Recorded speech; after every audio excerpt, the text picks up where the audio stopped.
রেমালের তাণ্ডবে ক্ষতিগ্রস্ত রাজ্যের বিভিন্ন প্রান্ত। স্বজন হারিয়েছেন বহু মানুষজন, ঘরবাড়ি হারিয়ে প্রায় নিঃস্ব অনেকেই।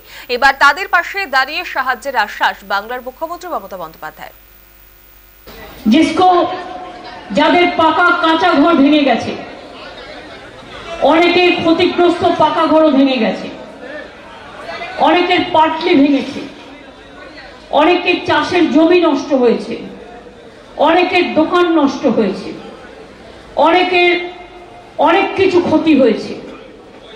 আমি শুধু এটুকু বলতে চাইব সাধারণ মানুষের কাছে এবং প্রেস মিডিয়ার কাছে আমার রিকোয়েস্ট থাকবে, এই অ্যাপিলটা যদি পৌঁছানো যায় যে যাদের সব চলে গেছে এই দুর্যোগে, যারা সব হারিয়েছেন, ঘর বাড়ি ব্যবসা চাষের জমি থেকে শুরু করে সবকিছু, আমি তাদের কথা দিচ্ছি প্রশাসন যা যা উদ্যোগ নেবার আগামী দিনও করবেন।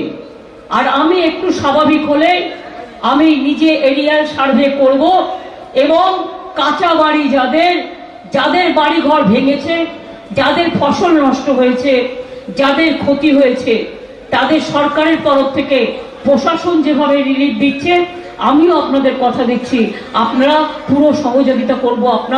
আপনাদের চিন্তা করবার কারণ নেই।